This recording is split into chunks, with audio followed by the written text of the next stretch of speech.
अस्सलाम वालेकुम, मैं हूँ शाहज़ेब खानज़ादा। नून लीग और पीपल्स पार्टी के इख्तलाफात में शिद्दत नज़र आ रही है और पीटीआई ताना दे रही है कि सब नूरा कुश्ती है। आज पीपल्स पार्टी ने पहले सेनेट और फिर कौमी असम्बली के इजलास से वॉकआउट कर दिया, जिसके बाद कोरम पूरा ना होने की वजह से कौमी असम्बली और सेनेट का इजलास मुलतवी कर दिया गया। आज कौमी असम्बली का इजलास शुरू हुआ तो साबिक वज़ीर आज़म और पीपल्स पार्टी के रहनुमा राजा परवेज़ अशरफ ने खिताब किया और कहा कि जब तक हुकूमत हमें मुतमईन नहीं करती, हमारे लिए ऐवान में बैठना मुश्किल है। पीपल्स पार्टी वॉकआउट करती है। ऐसा ना हो कि यहाँ सुबाइयत की बदबू फिर फैल जाए, ऐसा ना हो कि वफाक पाकिस्तान फिर कमजोर हो जाए। जनाब स्पीकर, ये बातें मैं आपके तवज्जो से हर पाकिस्तानी तक भी पहुँचाना चाहता हूँ कि हम वफाक को कमजोर करने वाले नहीं, हम पाकिस्तान खप्पे का नारा लगाने वाले लोग हैं। हम वफाक पाकिस्तान के साथ खड़े होने वाले लोग हैं। कैसे हम पाकिस्तान को मजबूत करेंगे, किस तरह हम सैलाब का मुकाबला करेंगे अगर हम आपस में उलझ पड़ेंगे? जब तक हम आंगी ना होगी, ना आप आगे बढ़ सकेंगे, ना हम जमहूरियत और कानून और आइन इसकी हिफाजत भी करना है। लेकिन अगर आप हमसे उलझते रहेंगे, हमें दुश्मनाम देते रहेंगे, उससे अगर किसी का कद बढ़े या उसकी कोई सियासत चमके तो ये बहुत अफसोसनाक बात है। जब तक इस बात की कोई हमें इस बात पर मुतमईन नहीं करता, जनाब स्पीकर, हमारे लिए इस हाउस में बैठना बहुत मुश्किल है। मैं वॉकआउट करता हूँ। इस पर तहरीक इंसाफ के रहनुमा सद कैसर ने कहा कि अगर पीपल्स पार्टी वाले संजीदा हैं तो अदम एतमाद पेश करें, हम साथ दे देंगे।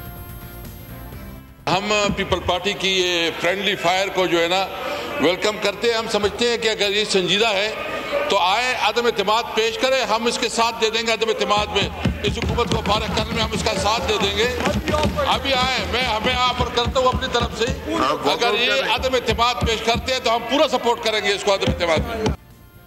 इससे पहले पीपल्स पार्टी के रहनुमा सेनेटर शेरी रहमान ने आज सेनेट में खिताब किया और कहा कि इस वक्त सूबाई कार्ड ना खेलें, मुल्क पर मुश्किल आई हुई है। पीपल्स पार्टी सेनेट की सबसे बड़ी जमात है, हमारी हिमायत को फॉर ग्रांटेड ना लें। इसके बाद पीपल्स पार्टी के अरकान ने सेनेट की कार्रवाई से वॉकआउट कर दिया। इस दौरान डिप्टी चेयरमैन सेनेट उन्हें रोकने की कोशिश करते रहे। ये सूबाई कार्ड ना खेलें, इस वक्त मुल्क पे बहुत शदीद मुश्किल आई पड़ी है। हर फर्द जो है वो मुस्तहिक है रिलीफ का और इंस्टेंट रिलीफ का। तो मैं ये कहूँगी कि ये सब बातें हो गई हैं। माफ़ी अगर नहीं मांगी जाती हमारी लीडरशिप से तो पीपल्स पार्टी कम से कम सेनेट में तो सबसे बड़ी जमात है। आप नंबर्स गिन लीजिए। We are by far the biggest party in this house and हमारे सपोर्ट को फॉर ग्रांटेड ना लें जी। कोalition बेंचेस पे हम कुछ तोड़ना नहीं चाहते, but do not take our support for granted. That is very clear. Thank you very much. आप मिनिस्टर साहब का जवाब तो सुन ले। मैडम आप जवाब तो सुन ले। अगर आप थोड़ा सा मौका दे दें। जाओ जी मिनिस्टर। जी नहीं सर, मैं ऑपोजिशन को ज़्यादा खुश होने की ज़रूरत नहीं है। पीपल्स पार्टी के वॉकआउट के बाद वफाकी वज़ीर कानून आज़म नज़ीर तारड़ ने कहा कि इस पर अपोजिशन को खुश होने की ज़रूरत नहीं है, कोशिश करेंगे कि अपने दोस्तों को मना कर लाएं। नेशनल असम्बली में भी मैंने फ्लोर ऑफ हाउस पे अपने तई पूरी कोशिश की कि जो दो सूबों के हुकूमती अहदेदारों के बयानात है उसके हवाले से यहाँ की जो फंक्शनिंग है और ये चीज़ें उन पे असरअंदाज ना होने दें। और मैंने तो इस हद तक कहा था कि अगर किसी की दिल आज़ारी हुई है तो उसको भी मुझे तकलीफ़ है बतौर एक सियासी कारकुन के, और ये नहीं होना चाहिए। मैं अपोजिशन के दोस्तों से सिर्फ ये अर्ज़ करूँगा कि ये मामूली टेम्परेचर की कमी बेशी है जो कि वैसे भी आजकल हो रहा है। अक्टूबर का महीना है, आपने देखा सर्दी आ गई है इस्लामाबाद में, तो यहाँ भी सर्दी आने वाली है, तो इस पर खुश होने की ज़रूरत नहीं है। हम कोशिश करेंगे कि अपने दोस्तों को मना के भी लाएं। मैं गुजारिश करूँगा मोहतरमा अनुशा रहमान साहिबा से, अनुशा रहमान साहिबा जय, वो आमिर चिश्ती साहब जय, खलील ताहिर सिंधु साहब, तो दोस्त जाएंगे वो आ जाएंगे। जैसे मौसम शहर का बदला है वैसे सियासी मौसम में भी थोड़ा सा तगैयर था, तो इस पर सर खुश होने की बात नहीं है, ये भी अच्छी खबर आएगी। इसके बाद डिप्टी चेयरमैन सेनेट ने सेनेटर अनुशा रहमान, सेनेटर आमिर चिश्ती और सेनेटर खलील ताहिर सिंधु को पीपल्स पार्टी अरकान को मनाने के लिए भेजा, लेकिन हुकूमती अरकान पीपल्स पार्टी अरकान को मनाने में नाकाम रहे। सेनेट इजलास से खिताब करते हुए तहरीक इंसाफ के सेनेटर अली जफर ने कहा कि पीपल्स पार्टी और नून लीग खेल खेल रहे हैं। जो तबाही हुई इसकी जिम्मेदार हुकूमत और उसके इत्तेहादी। जनाब चेयरमैन, आपको पता है क्या हो रही है? स्कोरिंग ये नहीं हो रही कि कितने घर बनाए गए, स्कोरिंग ये हो रही है कि किसने ज्यादा प्रेस कॉन्फ्रेंसेस की। नंबर आपको ये मिलते हैं कि ट्रक पे साथ खड़े होके या कश्ती में बैठ के कितनी तस्वीरें किसने खिंचवाई। ये है मुकाबला। मुकाबले में दोनों पार्टियां झगड़ रही हैं कि सैलाब ज़दगान के साथ किसको ज्यादा मोहब्बत है, लेकिन असल में हकीकत देखें तो सैलाब ज़दा जो लोग हैं वो कई दिनों तक अपने छतों पर खाली हाथ हिलाते रहे। मुतासरीन तक ना तो रिलीफ मिल रहा है ना ही उन तक इमदाद पहुंच रही है। जितनी इमदाद है बदकिस्मती से करप्शन की नजर है। मेरे पास ये इतनी मोटी फाइल है जिसमें नजर आ रहा है कि इमदाद में क्या क्या करप्शन हो रही है। यहां तक कि कश्ती चलाने वाले भी 2-2 लाख रुपया मांग रहे हैं कि हमें यहां से वहां पहुंचाया जाए, और हुकूमत और इनकी इत्तेहादी जमात आपस में खेल रहे हैं। अभी तक पीपल्स पार्टी के अरकान मरीम नवाज से मुआफ़ी का मुतालबा कर रहे हैं, मगर जुम्मे को वज़ीर आला पंजाब मरीम नवाज ने कहा था कि अगर कोई पंजाब के खिलाफ बात करेगा तो जवाब मिलेगा, और ज़ोरदार जवाब मिलेगा। मुझे अफसोस है इस बात का कि पंजाब के ऊपर जब तबाही आई और पंजाब जो है सैलाब से निमट रहा था, तो उस वक्त वो 3-3 प्रेस कॉन्फ्रेंसेस करके पंजाब को का मजाक उड़ा रहे थे, झूठ बोल रहे थे। 3-3 प्रेस कॉन्फ्रेंसेस रोज होती रही, मैं चुप रही क्योंकि मैं लड़ाई में उलझना नहीं चाहती। मेरा हर लम्हा 24 घंटे मेरे पंजाब के अवाम की खिदमत में मैं बिजी होती हूँ। मेरे पास इधर उधर की सोच का टाइम नहीं होता। मुझे बार बार दिल किया जवाब दूं, मैं चुप रही, मसलहतन चुप रही। लेकिन फिर मुझे लगा कि पंजाब के अवाम ये कहेंगे कि हर सूबे की बात करने वाला कोई है, पंजाब के अवाम की बात करने वाला कोई नहीं। मैं पंजाब के अवाम को अकेला नहीं छोड़ सकती। बात करोगे तो जवाब मिलेगा, और जोरदार जवाब मिलेगा। इसके अलावा आज सदर आसिफ अली जरदारी और वफाकी वजीर दाखिला मोहसिन नकवी में राब्ता हुआ है। वाने सदर की सोशल मीडिया पोस्ट के मुताबिक सदर आसिफ अली जरदारी ने वफाकी वजीर दाखिला मोहसिन नकवी को टेलीफोन किया है। सिंध और पंजाब हुकूमतों के दरमियान कशीदगी के मामले पर बातचीत हुई है और सदर जरदारी ने वजीर दाखिला को फौरी तौर पर कराची तलब कर लिया है। इसके अलावा जुल्करनैन ताहिर की खबर के मुताबिक वजीर आज़म शहबाज शरीफ ने हफ्ते को नून लीग के कायद नवाज शरीफ से मुलाकात की, जिसमें पीपल्स पार्टी और नून लीग के दरमियान बढ़ती हुई कशीदगी पर बातचीत हुई।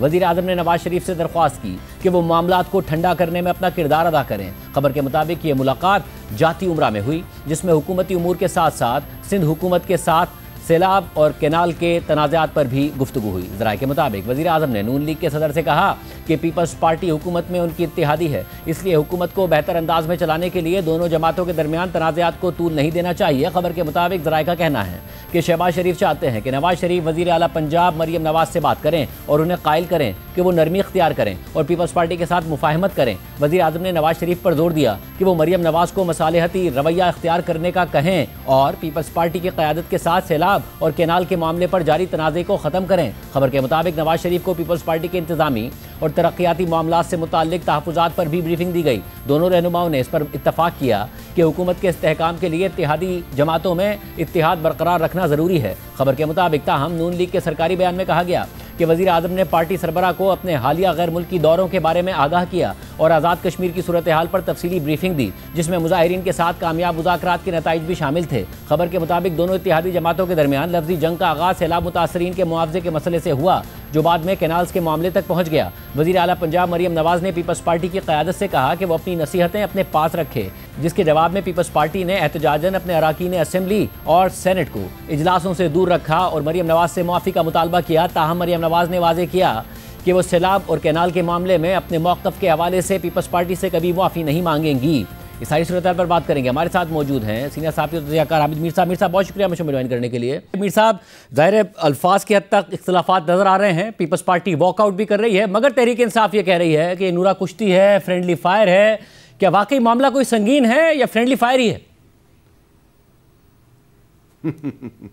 देखिए, तहरीक इंसाफ तो इसलिए कह रही है ना ये फ्रेंडली फायर है क्योंकि वो चाहती है कि जो लड़ाई है वो बढ़े, और मसला ये है कि उनको ये नहीं पता कि असल में लड़ाई है क्या। तो लड़ाई तो है सीरियस, लेकिन इसमें जो इंटरेस्टिंग बात है वो ये है कि पीपल्स पार्टी में अभी तक इतनी हिम्मत नहीं पैदा हुई कि पीपल्स पार्टी जो है वो कौमी असम्बली या सेनेट में जब वॉकआउट करती है तो बताए कि असल मसला क्या है, वो तो बता नहीं रहे। और दूसरी तरफ जो है मरीम नवाज शरीफ साहबा, वो कहती हैं मैंने तो माफ़ी नहीं मांगनी। और आप जब बात करते हैं कुछ फेडरल मिनिस्टर्स के साथ, मुस्लिम लीग नून के रहनुमाओं से, तो वो एक कहका लगाते हैं बड़े तजाहल आरफाना के साथ, और वो कहते हैं ये पीपल्स पार्टी वाले ये मुँह और मसूर की दाल, ये छोड़ के जाएंगे हमें, इनकी ये जुर्रत, ये जा ही नहीं सकते। और पीपल्स पार्टी में हिम्मत नहीं है कि वो बताए कि असल मामला क्या है। तो अगर पीपल्स पार्टी में हिम्मत नहीं है तो आप मुझसे ये तवक्को क्यों करते हैं कि मैं वो आपको बात बता दूं कि असल फटा क्या है। फटा बड़ा सीरियस है और ये मैं आपको कह सकता हूं कि अगर ये फटा जो है वो ख़त्म ना हुआ तो इसका इन दोनों में से किसी को फ़ायदा नहीं है, इन दोनों को नुकसान होगा और बहुत ज़्यादा नुकसान होगा और इतना ज़्यादा नुकसान होगा कि नुकसान ही नुकसान होगा। और ये जो फिर फेडरल मिनिस्टर्स का एतमाद है कि पीपल्स पार्टी करे, हालांकि तहरीक इंसाफ तो कह रही है अगर भाई आप संजीदा हैं तो फिर आप नो कॉन्फिडेंस लाएं, हम आपका साथ देंगे, तो ये एतमाद फिर दुरुस्त है अगर वफाकी हुकूमत का, नून लीग का या मरियम नवाज साहिबा का है कि पीपल्स पार्टी नहीं छोड़ेगी? देखिए ना, अब जब मरियम नवाज शरीफ साहबा जो हैं वो ये कह रही हैं कि मैंने माफ़ी नहीं मांगनी, पहले जब मुतालबा किया पीपल्स पार्टी ने कि आप माफ़ी मांगे, उन्होंने कहा मैंने माफ़ी नहीं मांगनी। जो उन्होंने इशू बनाया वो तो कोई इशू है नहीं है ना, क्योंकि बिलावल साहब जो हैं उनका ये दावा है कि जी मैंने तो पहले कसूर में चीफ मिनिस्टर पंजाब की तारीफ़ की थी, फिर मैं जब साउथ पंजाब में गया तो मैंने वहाँ पे जाके कहा कि जी यहाँ पे बहुत नुकसान हुआ है, तो यहाँ पर आप न सिर्फ बेनज़ीर इनकम सपोर्ट प्रोग्राम के तहत लोगों की मदद करें बल्कि इंटरनेशनल लेवल पे भी कोई अपील करें। तो इसको इशू बनाया चीफ मिनिस्टर पंजाब साहबा ने और उन्होंने कहा जी कि ये तो पंजाब के मुफादात पे उन्होंने बहुत बड़ा हमला कर दिया और मैं तो उंगली तोड़ दूंगी जो मेरी तरफ उंगली उठाएगा और मैंने कोई माफ़ी नहीं मांगनी। तो अब देखें ना, असल बात तो वो भी नहीं बता रही, असल बात तो है ही कोई नहीं। यानी कि पंजाब में सैलाब के इशू पे अगर ये लड़ रहे हैं तो वो तो कोई इशू नहीं है, लड़ाई तो कुछ और है। तो ना पीपल्स पार्टी बता रही है और ना ही मरियम नवाज शरीफ साहबा बता रही हैं। लेकिन आप इशारों में ही बता दें, आप इशारों में ही बता दें थोड़ा सा, आपको तो ज़ाहिर अंदाज़े बयां आपका है कि आप तरीके से एक बात कम्युनिकेट कर देते हैं, आप इशारों में ही बता दें हमारे नाजरीन को कि मसला क्या है। नहीं, मैंने शाहजेब खानज़ाद साहब जो इशारेबाजी है वो छोड़ दी है, बल्कि मैं बहुत मुहतात हो गया हूँ इशारेबाजी करने में, क्योंकि जब आप इशारेबाजी करते हैं तो बहुत से जो फरीक हैं उनमें से वो इशारा उनको समझ नहीं आता, वो समझते हैं कि ये तो शायद इसने वो बात कर दी है, हालांकि आपने कुछ और बात की होती है। तो देखें, आप भी समझदार आदमी, आपको समझना चाहिए कि अगर बिलावल साहब और मरियम नवाज शरीफ साहबा अगर लड़ रहे हैं आपस में तो किस बात पे लड़ रहे हैं? दोनों ने प्राइम मिनिस्टर बनना है ना, तो प्राइम मिनिस्टर तो शहबाज शरीफ साहब हैं, तो लेकिन ये कह रहे हैं कि शायद अगली दफ़ा हम प्राइम मिनिस्टर होंगे। तो अगली दफ़ा प्राइम मिनिस्टर बनने के लिए दोनों जो है वो उन्होंने पंजाब को फोकस किया हुआ है और शायद उनको ये समझ नहीं आ रही कि ये एक बहुत बड़ा ट्रैप है और अगर ये दोनों लड़ेंगे तो फिर दोनों जो हैं वो तबाह बर्बाद हो जाएंगे। मतलब जो मरियम नवाज पर इल्ज़ाम लग रहा है कि वो पंजाब कार्ड खेल रही हैं, ऐसी सूरत हाल में जब नज़र आता है कि ज़ाहिर सिंध में नून लीग का वो वोट बैंक है नहीं, केपी में पीटीआई का है, बलूचिस्तान के इलेक्शंस जिस तरह होते हैं वो सबको पता है, तो क्या एक स्ट्रैटेजी के तहत वो कर रही हैं जो भी कर रही हैं? देखें, इसमें प्रॉब्लम ये है कि पीपल्स पार्टी क्योंकि कोलेशन में है और इत्तेहादी है तो उनको बहुत सी अंदर की बातों का पता है। तो अंदर बहुत सी लड़ाइयाँ हैं, बहुत से मामलात हैं जिस पे कि शहबाज शरीफ साहब जो हैं उन्होंने कुछ बहुत से जो फरमाइशें थी वो पूरी नहीं की और बड़ी वो सेंसिटिव किस्म की फरमाइशें थी। किसी को बहुत अहम ओहदा दिलवाना था, उसको ओहदा नहीं मिला। तो अब कुछ लोगों का ख्याल ये है कि सोशल मीडिया पर जो कुछ सो कॉल्ड किस्म के प्रो PMLN ट्रोल्स जो हैं वो अगर प्राइम मिनिस्टर शहबाज शरीफ साहब पे अटैक कर रहे हैं और मरियम नवाज शरीफ साहबा जो हैं उनकी खुल्लम खुल्ला सपोर्ट कर रही हैं, तो इसका मतलब ये है कि एक्चुअल टारगेट तो उनका प्राइम मिनिस्टर साहब हैं। और यही पीपल्स पार्टी भी कह रही है कि टारगेट हम तो नहीं हैं, टारगेट तो असल में शहबाज शरीफ साहब हैं। तो वो अब मानेगी तो नहीं मरियम नवाज शरीफ साहबा, लेकिन अगर सोशल मीडिया पे कुछ मरियम नवाज शरीफ साहबा के बहुत ही फेवरेट लोग जो हैं वो अगर प्राइम मिनिस्टर साहब के ख़िलाफ़ प्रोपेगेंडा करते हैं और उनको अटैक करते हैं तो उसका क्या मतलब है? तो ये अब बात को इतनी छुपी हुई नहीं है, लेकिन देखें अगर मैंने ये बात कर दी तो फिर मसला हो जाएगा, बेहतर है आप कर दें। तो आमिर साहब ये भी बताइए कि फिर इस सारी इक्वेशन में एक ख़बर आती है कि शहबाज शरीफ साहब की मुलाकात हुई है नवाज शरीफ साहब से और उन्होंने उनसे कहा है कि जो सियासी दर्जा हरारत है उन्हें नीचे लाने में उसे किरदार अदा करें। मरियम नवाज साहिबा सुनती हैं नवाज शरीफ साहब की बात और मानती हैं उनकी बात। क्या ऐसा कुछ हो रहा है कि शहबाज शरीफ साहब कोशिश कर रहे हैं नवाज शरीफ साहब के थ्रू और वो कोई किरदार अदा कर सकते हैं? देखें, शहबाज शरीफ साहब का माजी का जो एक्सपीरियंस है अगर उसको सामने रखें तो वो हो सकता है वो कहें नवाज शरीफ साहब को, लेकिन मुझे नहीं लगता कि नवाज शरीफ साहब इस मामले में कोई किरदार अदा कर सकते हैं। देखें, एक्चुअली अगर आप देखें कि ये जो लड़ाई है, अगर मरीम नवाज़ और बिलावल की जो लड़ाई है ये बढ़ती है तो नुकसान किसका है? नुकसान तो शहबाज शरीफ साहब का ना। शहबाज शरीफ प्राइम मिनिस्टर हैं। अगर आज शहरी रहमान साहबा ने सेनेट में ये कहा कि हमें टेकन फॉर ग्रांटेड ना लो और राजा परवेज़ अशरफ साहब जो हैं वो कौमी असम्बली से वॉकआउट करते हैं, तो इसका मतलब है कि आसिफ जरदारी साहब ने जो मोहसिन नकवी साहब से रब्ता कायम किया है वो रब्ता इसलिए कायम नहीं किया कि मोहसिन नकवी साहब का बहुत असर है PMLN में और वो PMLN को राज़ी कर लेंगे। वो तो रब्ता किसी और मकसद के लिए किया ना, कि भाई उनको जाके समझाओ कि इस तरह हम इनके साथ नहीं चलेंगे। तो ये मामला जो है ये एक्चुअली इसमें जो मुश्किलात और परेशानियां अगर किसी के लिए पैदा होंगी तो वो शहबाज शरीफ साहब हैं। इन दोनों का तो कुछ नहीं जाएगा, ना बिलावल साहब का कुछ जाएगा, ना मरीम साहबा का कुछ जाएगा, क्योंकि मरीम साहबा के पास तो मेजॉरिटी पूरी है पंजाब असम्बली में। उनको तो ज़रूरत नहीं है पीपल्स पार्टी के वोटों की। पीपल्स पार्टी के वोटों की ज़रूरत है शहबाज शरीफ साहब को, कौमी असम्बली में भी और सेनेट में भी। तो अगर उनके लिए मुश्किल पैदा होती है और पंजाब में कुछ नहीं होता तो खैर सलाह है। लेकिन इसमें मैं ये समझता हूँ कि पीपल्स पार्टी ने भी कुछ मामलात में उन्होंने भी कुछ जो है ना कोई समझदारी का मुजाहरा नहीं किया, क्योंकि अगर उनका कहीं पे कोई शिकवा शिकायत है, उनको कहीं पे कोई लग रहा है कि जी उनकी कहीं को बात नहीं मानी जा रही या उनके साथ ज्यादती हो रही है, तो वो फिर खुलकर उनका भी जिक्र करे ना। वो उन्होंने भी टारगेट मरीम नवाज साहबा को बनाया हुआ है। मतलब इस सब में क्या तहरीक इंसाफ के लिए या इमरान खान साहब के लिए कोई खैर की खबर निकल सकती है आने वाले दिनों में? नहीं, तहरीक इंसाफ का इस सारे मामले से दूर दूर का वास्ता नहीं है। तहरीक इंसाफ खुद जो है वो आपस में लड़ रही है। अलीमीन गंडापुर साहब जो हैं वो अलीमा खान साहबा के ख़िलाफ़ सफ़ आ रहे हैं। तो तहरीक इंसाफ की कोशिश होगी कि ये लड़ाई जो है पीपल्स पार्टी और मुस्लिम लीग नून की, ये लड़ाई थोड़ी बढ़े और उसका उनको फ़ायदा हो। लेकिन मुझे लगता है कि इसका फ़ायदा तहरीक इंसाफ को नहीं होगा। अगर लड़ाई बढ़ेगी तो इसका फ़ायदा किसी को नहीं होगा, किसी पॉलिटिकल पार्टी को नहीं होगा, सबको नुकसान होगा। अल्टीमेटली अगर इसका किसी को फ़ायदा होगा तो वो शहबाज शरीफ साहब है। और नुकसान भी शहबाज शरीफ साहब को ही हो सकता है अगर ये मामला आगे बढ़ा। नहीं, देखें ना, शहबाज शरीफ साहब को शुरू में नुकसान होगा। फ़र्ज़ करें जैसा कि आज असद कैसर साहब ने कौमी असम्बली में कहा ले आओ जी नो कॉन्फिडेंस, तो नो कॉन्फिडेंस आ जाती है। तो आपका क्या ख्याल है वो नो कॉन्फिडेंस जो है वो कामयाब होगी? अगर पीपल्स पार्टी नो कॉन्फिडेंस लाने पे तैयार हो भी जाए तो वो नो कॉन्फिडेंस जो है वो कामयाब होगी? कामयाब तो नहीं होगी। आपको याद है ना, वो 2-3 साल पहले भी एक ऐसा ही मामला हुआ था। नो कॉन्फिडेंस आई थी तो उसको रोकने के लिए इमरान खान साहब जो है उन्होंने असम्बली तोड़वा दी थी। तो ये इस तरह की तोड़ फोड़ का ख़तरा होगा, लेकिन उसका कोई फ़ायदा जो है वो मरीम नवाज शरीफ साहबा को और बिलावल साहब को नहीं होगा। ये मैं बात बार बार रिपीट कर रहा हूँ कि ये दोनों जो हैं ये आपस में लड़ रहे हैं। इनको प्राइम मिनिस्टरशिप चाहिए अगली, लेकिन मुझे लगता है कि ये अगली पिछली सब जाएगी, इनको कोई फ़ायदा नहीं होगा। और सब अगली, जब आप कहते हैं अगली से मुराद 2029 के इलेक्शन के हवाले से है या शहबाज शरीफ साहब के टेन्योर के दौरान ही प्राइम मिनिस्टरशिप की ख्वाहिश के हवाले से? कुछ लोगों का ख्याल है कि इस टेन्योर के दौरान ही कोई ऐसी गेम बन जाए कि उनको प्राइम मिनिस्टरशिप मिल जाए।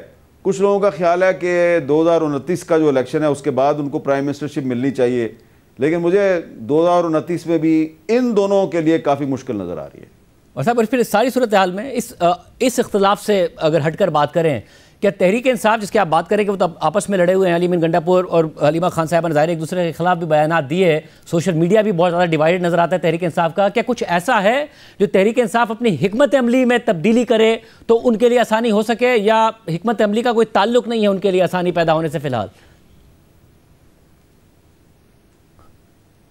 देखिए, तहरीक इंसाफ का जिनसे मामला चल रहा है, जिनसे उनकी लड़ाई है, तो वो लड़ाई इतनी आगे ले गए हैं कि अब इमरान खान साहब पीछे आ नहीं सकते।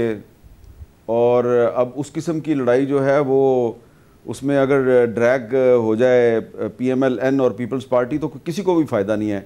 ये जो लड़ाई है ना पीपल्स पार्टी और मुस्लिम लीग नून की, इसमें से आप पीटीआई को निकाल दें, पीटीआई वाले जो मर्जी बयान देते रहें, जो भी करते रहें, उनको कोई फ़ायदा नहीं होना इसका। और अल्टीमेटली ये जो लोग जेल से बाहर हैं पीटीआई के, और वो कहते हैं जी कि ये फ्रेंडली फायर है और ये आपस में मिले हुए हैं, आज सेनेट में कुछ तकरीरें मैं सुन रहा था ये सारे के सारे खुद फ्रेंडली फायर में शामिल हैं।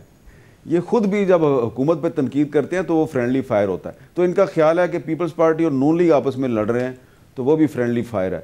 तो ये शाहजेब खानज़ादा साहब हमें कैसे दौर से गुजर रहे हैं कि ये टीवी की स्क्रीन पे और अखबार के फ्रंट पेज पे जो कुछ आपको नज़र आ रहा होता है वो एक्चुअली वो होता नहीं है जो कहा जा रहा होता है। असल कहानी जो है वो पर्दे के पीछे होती है। बहुत शुक्रिया। प्रोग्राम में आगे बढ़ते हैं। भारत की सियासी और अस्करी क़यादत की जानिब से एक बार फिर इश्तियाल अंगेज बयानात दिए जाने के बाद पाक फ़ौज ने भारत को खबरदार किया है कि इस दफ़ा किसी भी मिस एडवेंचर का नतीजा भारत के लिए पहले से भी ज़्यादा ख़तरनाक निकलेगा और अगर तबाही हुई तो वो एक तरफा नहीं बल्कि दो तरफा होगी। जुमेरात को भारत के वज़ीर दिफा राजनाथ सिंह ने गुजरात में एक फ़ौजी अड्डे पर तकरीब में खिताब के दौरान दावा किया था कि पाकिस्तान सर क्रीक के करीब इलाकों में फ़ौजी इंफ्रास्ट्रक्चर तामीर कर रहा है। पाकिस्तान की तरफ से किसी भी तरह की मुहिम जुई फैसला कुन रद्द अमल को दावत देगी। हमारा जवाब इतना शदीद होगा कि ये तारीख़ और जोग्राफिया दोनों को बदल देगा, ये भी उन्होंने कहा। इसके बाद जुमे को भारतीय आर्मी चीफ ने राजस्थान में फ़ौजी से खिताब के दौरान पाकिस्तान को धमकी दी थी कि रियासत पार दहशतगर्दी जारी रही तो पाकिस्तान को दुनिया में नक्शे में अपनी जगह पर नज़रसानी करना होगी। आइंदा कोई तनाज़ा हुआ तो भारत इस सब्र व तहम्मुल का मुजाहरा नहीं करेगा जो ऑपरेशन सिंदूर के दौरान दिखाया गया था। इसके जवाब में ISPR ने भारत को खबरदार किया है कि अगर कोई एडवेंचर किया गया तो इसका हौलनाक जवाब दिया जाएगा। ISPR के एलामिये के मुताबिक ये गैर जिम्मेदाराना बयानात जारियत के लिए मन माने बहाने घड़ने की एक नई कोशिश की निशानदही करते हैं। कई दहाइयों से भारत ने तशद्दुद को हवा देने और जनूबी एशिया और इससे बाहर दहशत गर्दी का इर्तिकाब किया। ऐसे बयानात खित्ते में अमन और इस्तेहकाम के लिए संगीन नताइज का बाइस बन सकते हैं। अब दुनिया भारत को सरहद पार दहशत गर्दी का असल चेहरा और इलाकाई अदम इस्तेहकाम का मरकज़ तस्लीम करती है। रवां बरस मई में पाकिस्तान के खिलाफ भारतीय जारियत ने 2 एटमी ताकतों को एक बड़ी जंग के दहाने पर पहुंचा दिया था। ऐसा लगता है कि भारत अपने लड़ाका तैयारों के मलबे और पाकिस्तान के तवील फासले तक मार करने वाले तैयारों के गुस्से को भूल गया है। इज्तमाई भूलने की बीमारी में मुब्तला भारत अब अगले दौर के तसादुम के लिए परेशान दिखाई दे रहा है। भारत के गैर जिम्मेदाराना बयानात जारियत के लिए मन घड़त बहानों की नई कोशिशें हैं। दुनिया में दहशतगर्दी में मुलविस भारत का चेहरा बेनकाब हो चुका है। हम खबरदार करते हैं कि अगर कोई एडवेंचर किया गया तो हौलनाक जवाब दिया जाएगा। ISPR के एलामिये में मजीद लिखा है कि भारतीय वजीर दिफा और फौजी और फिजाई सरबराहों ने इंतहाई इश्तियाल अंगेज बयानात दिए। हम खबरदार करते हैं कि मुस्तकबिल में कोई तसादुम हौलनाक तबाही का सबब बन सकता है। अगर जंग का एक नया दौर शुरू हुआ तो पाकिस्तान पीछे नहीं रहेगा। हम बगैर किसी हिचकिचाहट या रोक टोक के भरपूर जवाब देंगे। जो लोग एक नया मामूल कायम करने की कोशिश कर रहे हैं उन्हें मालूम होना चाहिए कि पाकिस्तान ने रद्द अमल का एक नया मामूल कायम कर दिया है जो तेज़ फैसला कुन और तबाहकुन होगा। गैर ज़रूरी धमकियों और जारियत के सामने पाकिस्तान के अवाम और मुसल्लह अफवाज दुश्मन के हर कोने में जंग ले जाने की सलाहियत और अज़म रखते हैं। इस बार हम जोग्राफियाई अदम मुदाखलत के मफरूज़े को तोड़ देंगे और भारत के दूर दराज इलाकों को निशाना बनाएंगे। जहाँ तक पाकिस्तान को नक्शे से मिटाने की बात है, भारत को मालूम होना चाहिए कि अगर कभी ऐसी सूरत हाल पेश आई तो ये दो तरफा होगा।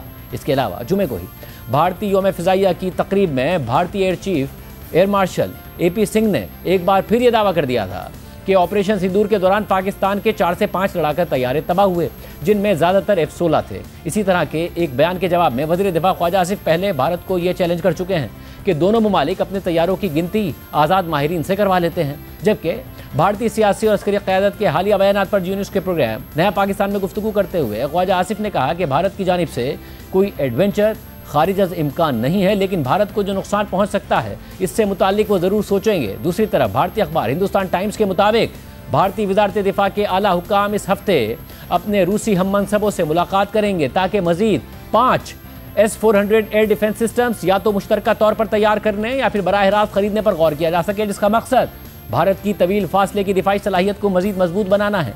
5 दिसंबर को रूसी सदर पुतिन की भारत आमद से पहले भारतीय वज़ीर आज़म नरेंद्र मोदी के 7 सालाना सरबराही इजलास के मौके पर इस मुआहदे की मंजूरी का इम्कान है। खबर के मुताबिक अक्टूबर 2018 को तय पाने वाले $5.5 अरब के मुआहदे के तहत 5 में से 2 S-400 सिस्टम्स 2026 के आखिर तक भारत को फराहम कर दिए जाएंगे। इस दौरान भारत और रूस के दरमियान मजीद 5 सिस्टम्स की खरीदारी पर बातचीत जारी है ताकि भारत की 7000 किलोमीटर से जायद साहिली पट्टी पर किसी भी मुमकिन हमले का दिफा किया जा सके और नॉर्दर्न कमांड एरिया में फिजाई दिफाई खला को पुर किया जा सके।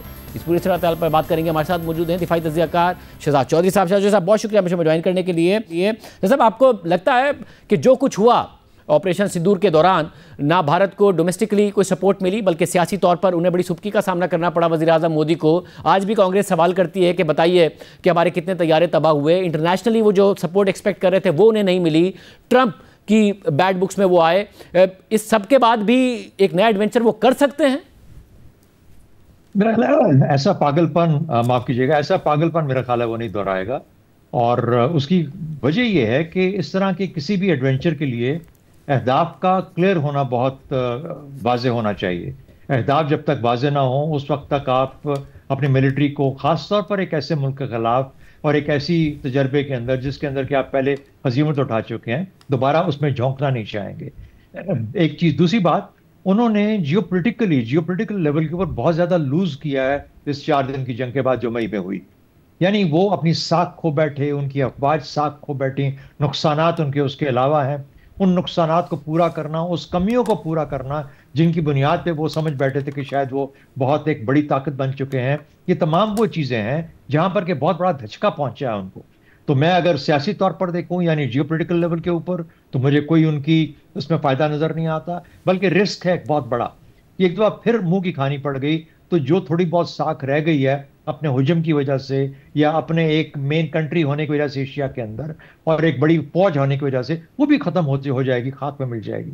तो एक तो वो चीज़ है। दूसरी बात, को अफवाज के अंदर कोई इतनी बड़ी तैयारी या इतनी बड़ी चीज़ तब्दीली मुझे नज़र नहीं आई जिसकी बुनियाद पे मैं ये कहूँ कि अच्छा उन्होंने जो कमियां थी वो पूरी कर ली और वो तैयार हैं कि चाहे हजीमत उठाई थी हमने, उस हजीमत का अब हम बदला चुकाने जा रहे हैं। तीसरी बात, ऐसे फैसले इस किस्म के जो एडवेंचर्स हैं वो इस चीज़ पे नहीं किए जाते कि हमने मार खाई आपने ज़रूर खाई, लेकिन उसको अपने जो आपने नॉर्मल सेट करने की कोशिश की थी उसका जवाब आपको एक और नॉर्मल की शक्ल में पाकिस्तान ने दे दिया।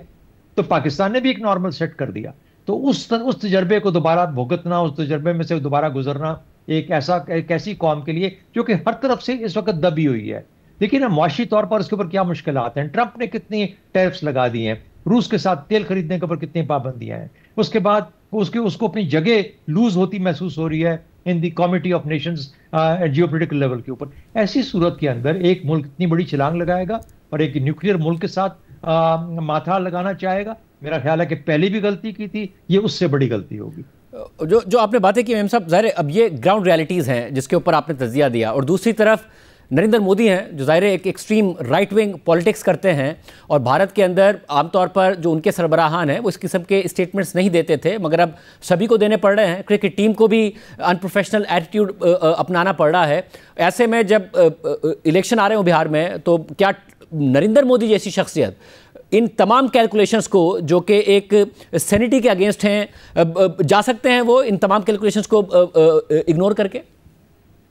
मेरा ख्याल है उनका ख्याल ये था, मेरी समझ के मुताबिक उनका ख्याल ये था कि जब उन्होंने मई में एडवेंचर किया उसके बाद शायद पाकिस्तान उस तरह का जवाब नहीं देगा जो कि पाकिस्तान ने दिया।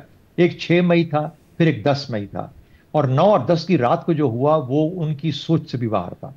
तो मेरा अपना ख्याल यूँ है कि वो जो जवाब उनको मिला है उसकी बुनियाद पे अगर वो कोई पॉलिटिकल एडवांटेज गेन करना भी चाह रहे थे तो वो पॉलिटिकल एडवांटेज तो नहीं बना, बल्कि उनकी और सियासी तौर पर विद इन डोमेस्टिक पॉलिटिक्स एक बहुत बड़ी उनको हजीमत उठाना पड़ी। कांग्रेस सवालात उठा रही है, उनकी लीडरशिप पे सवालात उठा रहे हैं, उनकी स्ट्रैटेजी पे सवालात हैं, उनकी आर्म फोर्सेस पे सवालात हैं, और तमाम का तमाम जैसे कहते हैं the buck stops at the prime minister's table. अच्छा, अब प्राइम मिनिस्टर ने वो फैसले भी नहीं किए जो कि उसको करने चाहिए थे। यानी अगर उसको कहीं पे खला नजर आया अपनी लीडरशिप के अंदर, मिलिट्री लीडरशिप में, तो उसको कुछ उस पर करेक्टिव मेजर्स लेने चाहिए थे। हटाता, चेंज करता, ये करता, ऐसी कोई तब्दीली कोई चीज़ नहीं आई, बल्कि इसके बरक्स उनके अपने यहाँ एक बहुत बड़ी डिबेट स्टार्ट हो गई है जहां पर लोग, हुकूमत एक बात करती है उसके जवाब में 10 यूट्यूबर्स बैठ के उसके बारे में उसका जवाब देना शुरू कर देते हैं या कहना शुरू कर देते हैं कि किस तरीके से लग बात है और गलत बात है।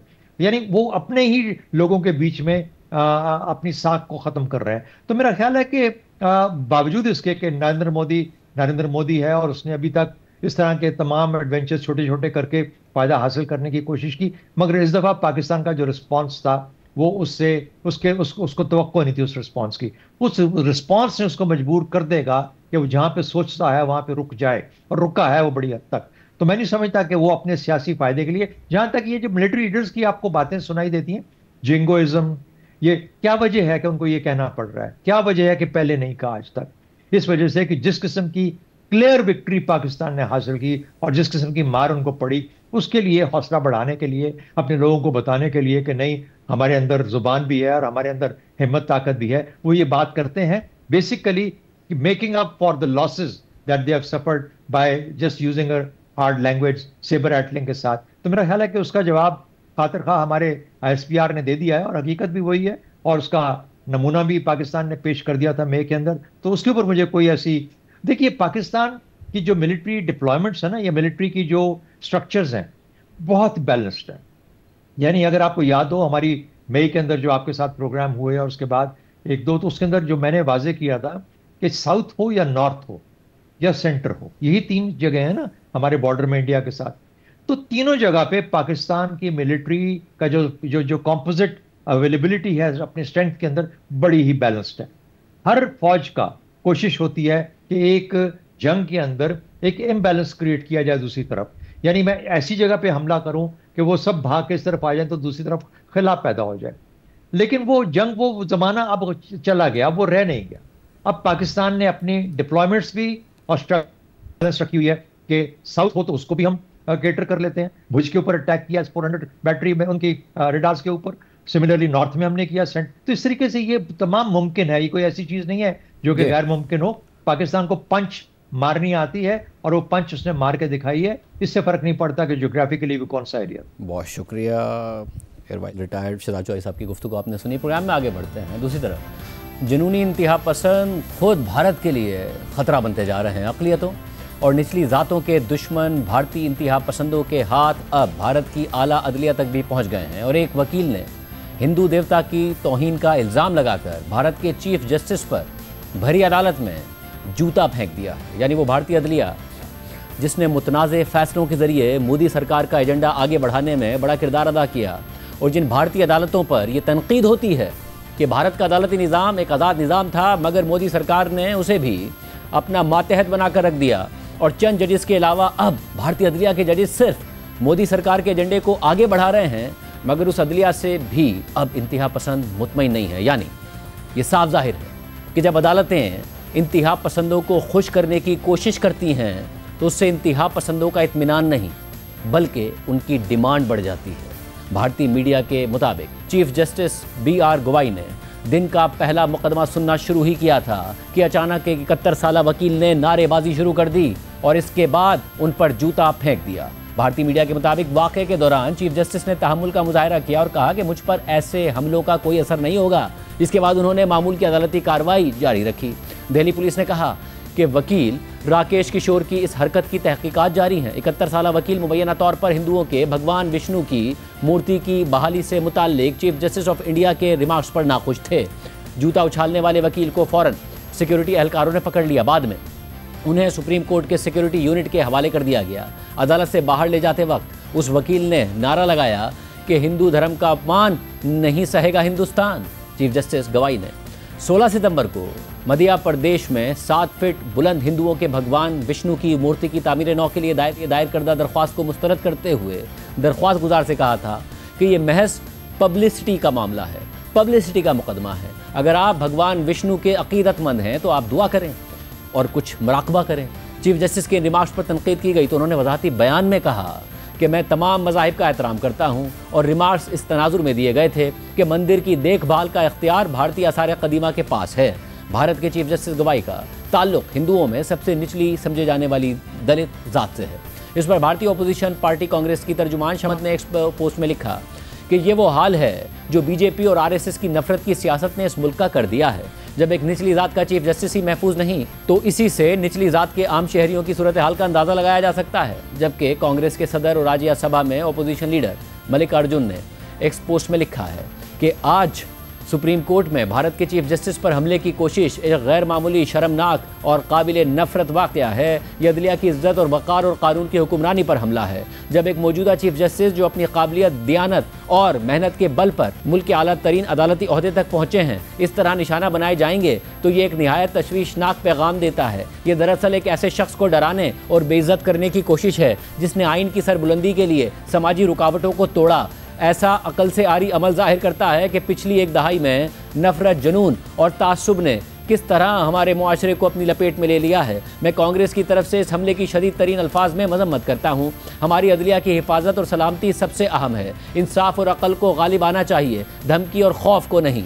भारत की supreme court advocates on record association ने एक करारदाद मंजूर करके इस वाक़े की मजम्मत की है और इसे अदालती आज़ादी पर हमला करार दिया है। चंद जजेस के अलावा ये वो अदलिया है जो भारत के इंतहा पसंदों को खुश करते करते यहाँ तक आ गई है, मगर अब खुद इंतहा पसंदों के निशाने पर है। और अब इंतहा पसंद चंद आज़ाद जजेस को भी बर्दाश्त करने को तैयार नहीं है। ये वही अदलिया है जिसने बाबरी मस्जिद केस में मुतनाज़ ज़मीन पर राम मंदिर की तामीर का हुक्म दिया था और मुसलमानों को मस्जिद की तामीर के लिए मुतबादिल जगह फराहम करने का कहा था। इस फैसले के तहत अयोध्या में मोदी सरकार ने राम मंदिर तामीर भी कर दिया। जस्टिस रंजन गोगोई उस वक्त सुप्रीम कोर्ट ऑफ इंडिया के चीफ जस्टिस थे, जिन्हें रिटायर होने के सिर्फ 2 महीने बाद ही बीजेपी ने राज्यसभा का रुकन नामजद कर दिया। इसी तरह 11 दिसंबर 2023 को भारत की सुप्रीम कोर्ट ने एक मुतासिबाना फैसला देकर मकबूजा कश्मीर की नीम खुद मुख्तारी खत्म करने के 5 अगस्त 2019 के मोदी हुकूमत के फैसले को ही दुरुस्त करार देते हुए उसे बरकरार रखा। भारत की आला अदलिया की जानिब से ऐसे फैसले भी सामने आए जिन पर मुसलमानों ने शदीद तहफ़्फ़ुज़ात का इज़हार किया, जबकि मुसलसल ऐसे फैसले भी सामने आए जिनमें मोदी सरकार या इंतहा पसंदों को रिलीफ दिया गया। लेकिन इसके बावजूद आज इसी अदलिया के सरबराह को भरी अदालत में जूता मार दिया गया है। प्रोग्राम में एक ब्रेक शामिल करते हैं। हमास के और इसराइल के मुज़ाकरात हो रहे हैं, क्या कोई ब्रेक थ्रू मुतवक्के है? हक़ाइक़ आपके सामने रखेंगे एक ब्रेक के बाद। इस वक्त दुनिया भर की नज़रें मिस्र में हमास और इसराइल के दरमियान होने वाले मुज़ाकरात पर जमी हुई हैं, जहां हमास की जानिब से मस्बत रद्द-ए-अमल सामने आने के बाद अमरीकी सदर ट्रंप के 20 निकाती अमन मुआहदे पर बातचीत हो रही है। और रिपोर्ट्स के मुताबिक इस सिलसिले में इसराइल, अमरीका और हमास तीनों के वफूद मिस्र के शहर शर्म शेख पहुंच गए हैं। अमरीकी वफ्द में अमरीकी सदर ट्रंप के खुसूसी नुमाइंदे स्टीव विटकॉफ और सदर ट्रंप के दामाद जेराड कुशनर शामिल हैं। और इसराइली वफ्द की क़यादत नेतन्याहू के करीबी मुशीर रॉन ड्रमर ने करनी थी। ताहम अब यह खबर सामने आ रही है कि वो फिलहाल मुज़ाकरात का हिस्सा नहीं है और वो अगले मराहिल में मुज़ाकरात का हिस्सा हो सकते हैं, जबकि हमास के वफ्द की सरबराही खलील हैया कर रहे हैं, जिन्हें इसराइल ने तकरीबन 1 माह पहले 9 सितंबर को दोहा में कत्ल करने की कोशिश की थी। ताहम वो इस हमले में बच गए थे, मगर उनका बेटा इस हमले में शहीद हो गया था। अमरीकी सदर ट्रंप पर उम्मीद है कि इन मुज़ाकरात का मस्बत नतीजा निकलेगा और इन मुज़ाकरात के ज़रिए न सिर्फ गज़ा में बल्कि पूरे मशरिक़ वुस्ता में अमन आएगा, मगर साथ ही वो दोनों फरीकों पर जल्द किसी नतीजे पर पहुंचने के लिए दबाव भी डाल रहे हैं। इस सिलसिले में उनके मुताबिक बयान सामने आ चुके हैं। वाज़ेह रहे कि 29 सितंबर को सदर ट्रंप ने व्हाइट हाउस में नेतन्याहू के साथ अपना 20 निकाती मनसूबा पेश किया था। मनसूबे में जंगबंदी और यरगमालियों की रिहाई समेत हमास के गैर मुसल्लह होने और गज़ा से निकलने का मुतालबा किया गया था। और ट्रंप ने कहा था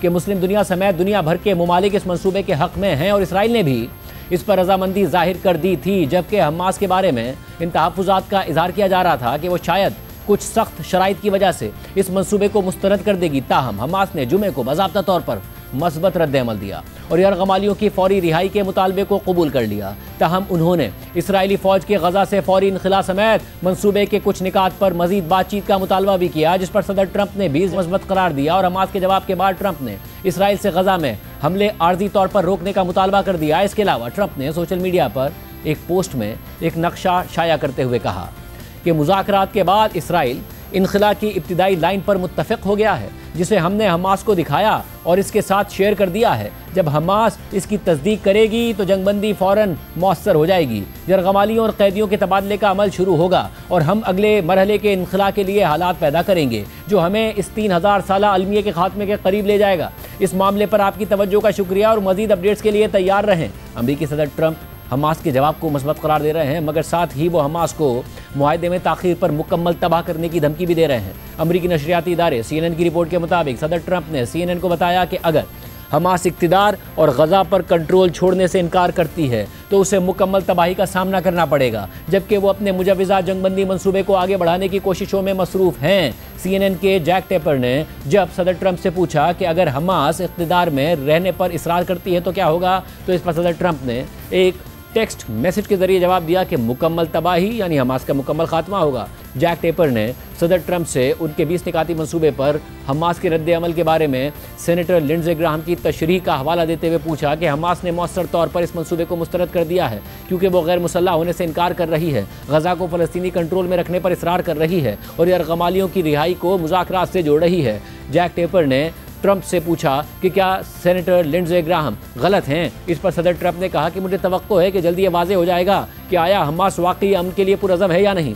इस सारी सूरत हाल में अब ये खबर भी सामने आ रही है कि इसराइल अब भी इस मंसूबे पर हमास के रद्द अमल से खुश नहीं है और इसराइली चाहते हैं कि ट्रंप भी इस पर सख्त रवैये का इजहार करें, लेकिन ट्रंप का रवैया उससे बिल्कुल मुख्तलिफ है। इस हवाले से अमरीकी न्यूज़ वेबसाइट एक्सियोस की रिपोर्ट के मुताबिक जब हमास ने जुमे को सदर ट्रंप के गजा अमन मंसूबे पर हाँ लेकिन के साथ जवाब दिया तो ट्रंप ने इसराइली वज़ीर आज़म नेतन्याहू को फ़ोन किया ताकि उनसे इस पेश रफ्त पर बात की जा सके जिसे ट्रंप एक खुश आइन खबर समझ रहे थे। ताहम नेतन्याहू का रद्द अमल मुख्तलिफ था। इस गुफ्तगू से आगाह एक अमरीकी अहलकार के मुताबिक नेतन्याहू ने ट्रंप से कहा कि ये खुशी मनाने वाली बात नहीं है और इसका कोई ख़ास मतलब नहीं बनता। ट्रंप ने इस पर रद्द अमल देते हुए सख्ती से कहा कि मुझे समझ में नहीं आता कि तुम हमेशा इतने मनफी क्यों रहते हो, ये कामयाबी है, इसे कबूल करो। ये गुफ्तगू जिसकी तस्दीक एक दूसरे अमरीकी अहलकार ने भी की, इस बात की अक्कासी करती है कि ट्रंप नेतन्याहू के तहफ़्फ़ुज़ात के बावजूद अमन अमल को आगे बढ़ाने और अगर हमास मुआहदे पर आमादा हो जाए तो उसे जंग ख़त्म करने पर कायल करने के लिए पुरअज़म हैं। ट्रंप के मंसूबे के बाज़ाब्ता जवाब में हमास ने कहा कि वो तमाम बाकी इसराइली यरगमालियों को रिहा करने के लिए तैयार है बशर्ते के जंग मुकम्मल तौर पर ख़त्म की जाए और इसराइली फ़ौज गजा से मुकम्मल इनखला करे। ताहम हमास ने मुतादिद तफसीलात पर मुज़ाकरात की दरख्वास्त की। एक इसराइली अहलकार ने एक्सियोस को बताया कि जुमे को निजी मुशावरत के दौरान नेतन्याहू ने जोर देकर कहा कि वो हमास के जवाब को ट्रंप के मंसूबे की नामंजूरी समझते हैं। नेतन्याहू चाहते थे कि अमेरिका के साथ रद्द अमल पर हम आहंगी रखी जाए ताकि ये तासुर पैदा ना हो कि हमास ने मस्बत जवाब दिया है। एक सीनियर अमरीकी अहलकार के मुताबिक ट्रंप का मूड बिल्कुल मुख्तलिफ था। वो इस बात पर फिक्रमंद थे कि हमास मंसूबे को मुकम्मल तौर पर मुस्तरद कर देगी, लेकिन उन्होंने हमास के जवाब को मुआहदा आगे बढ़ाने के एक मौके के तौर पर देखा। दो अमरीकी अहलकारों ने मजीद बताया कि जब ट्रंप ने नेतन्याहू को फ़ोन किया तो उन्हें नेतन्याहू के सर्द रवैये की तवक्को नहीं थी। यही वजह थी कि ट्रंप का रद्द अमल सख्त और जज्बाती था। ट्रंप ने हफ्ते को एक मुख्तसर इंटरव्यू में एक्सियोस को बताया कि उन्होंने नेतन्याहू से कहा था कि यह उनके लिए फतह का मौका है और बिलाखिर नेतन्याहू इस बात पर मुत्तफिक हो गए।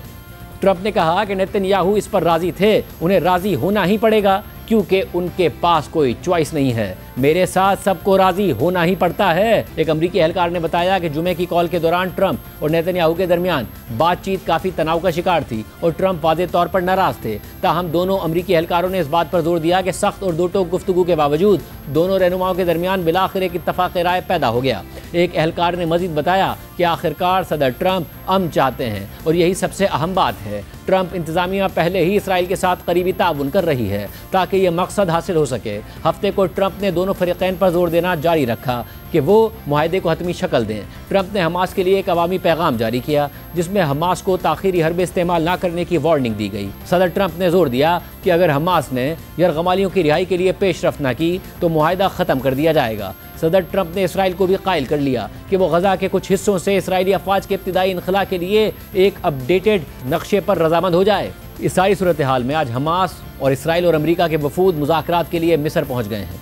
इस हवाले से CNN की रिपोर्ट के मुताबिक इसराइली ज़राए ने CNN को बताया कि इसराइली हुक्काम मुज़ाकरात के लिए मिस्र पहुँच गए हैं और ये भी मालूम हुआ है कि कतरी और मिस्री सालिस काहिरा में हमास के रहनुमा खलील हैया से मुलाकात कर रहे हैं जो हमास की मुज़ाकराती टीम की क़यादत कर रहे हैं। हमास के एक ज़रिए ने भी CNN को बताया कि पहला बाज़ाब्ता मुज़ाकराती इजलास आज रात शुरू होने वाला है। बातचीत के इब्तिदाई मरहले में तवज्जो उन अहम तफसीलात पर मरकूज़ है जिनमें रिहा होने वाले फ़लस्तीनी कैदियों की फहरिस्त और गजा से इसराइली फ़ौज के इनखला की हदूद शामिल हैं। ट्रंप ने जुमे को ऐलान कर दिया कि हमास की जानिब से 20 निकाती मंसूबे पर मस्बत रद्द-ए-अमल के बाद उन्होंने इसराइल को गजा में हमले आर्जी तौर पर बंद करने का कह दिया था, जिस पर इसराइली वज़ीर आज़म नेतन्याहू ने दावा कर दिया कि इसराइल ने हमले रोक दिए हैं, मगर ज़मीनी हक़ाइक़ इसके बरक्स हैं और आज भी गजा में इसराइली हमले रिपोर्ट हुए हैं। अल जज़ीरा के मुताबिक 3 अक्टूबर को सदर ट्रंप की जानिब से इसराइल से हमले आर्जी तौर पर बंद करने के मुतालबे के बाद से इसराइली फोर्सेज ने गजा में कम अज़ कम 104 फ़लस्तीनियों को शहीद कर दिया है, जबकि सिर्फ आज सुबह से होने वाले इसराइली हमलों में कम अज़ कम 10 फ़लस्तीनी शहीद हो चुके हैं। दूसरी जानिब इसराइली हुक्काम ने आज गजा में इमदाद पहुँचाने की कोशिश में गिरफ्तार बैनुल अक़वामी कारकुनों में से मज़ीद 171 अफराद को डिपोर्ट कर दिया है, जिनमें स्वीडन से ताल्लुक रखने वाली इंसानी हुकूक और माहौलियाती तहफ़्फ़ुज़ की मारूफ कारकुन ग्रेटा थनबर्ग भी शामिल हैं, जिन्हें गुज़िश्ता हफ्ते 450 से ज़ायद अफराद के साथ गिरफ्तार कर लिया गया था, जिनमें पाकिस्तान के साबिक सेनेटर मुश्ताक अहमद खान भी शामिल थे। लेकिन ताहाल सेनेटर मुश्ताक अहमद खान की डिपोर्टेशन से मुताल्लिक कोई खबर सामने नहीं आई है। हवाले से दफ्तर खारजा की जानिब से जारी बयान के मुताबिक पाकिस्तान अपने बैनुल-अक़वामी पार्टनर्स के साथ मुकम्मल राब्ते में है ताकि अपने उन शहरियों की सलामती और फौरी वापसी को यकीनी बनाया जा सके जिन्हें काबिज़ इसराइली फोर्सेस ने गैर कानूनी तौर पर हिरासत में लिया हुआ है।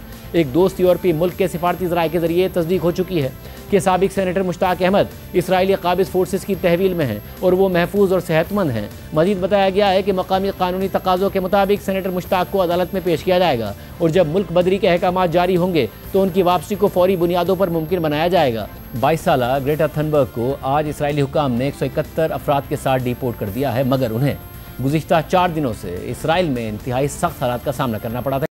Leaders, so-called leaders who are supposed to represent me, who continue to fuel a genocide, death and destruction, they do not represent me. And this is a last resort that this mission has to exist. It's a shame. It is a shame. And I could talk for a very, very long time about our mistreatment and abuses in our imprisonment, trust me, but that is not the story. What happened here was that Israel, while continuing to worsen and escalate their genocide and mass destruction with genocidal intent, attempting to erase an entire population, an entire nation in front of our very eyes, they once again violated international law by preventing humanitarian aid from getting into Gaza, while people are being starved. And we want to also emphasize that we do not only need humanitarian aid to enter Gaza, we need an end to the siege, we need an end to the occupation and the oppression. We cannot take our eyes away from Gaza, from all the places of the world that are suffering, living on the forefronts of this business as usual systems. This genocide and other genocides are being enabled and fueled by our own governments, our institutions, our media and companies. It is our responsibility to end that complicity.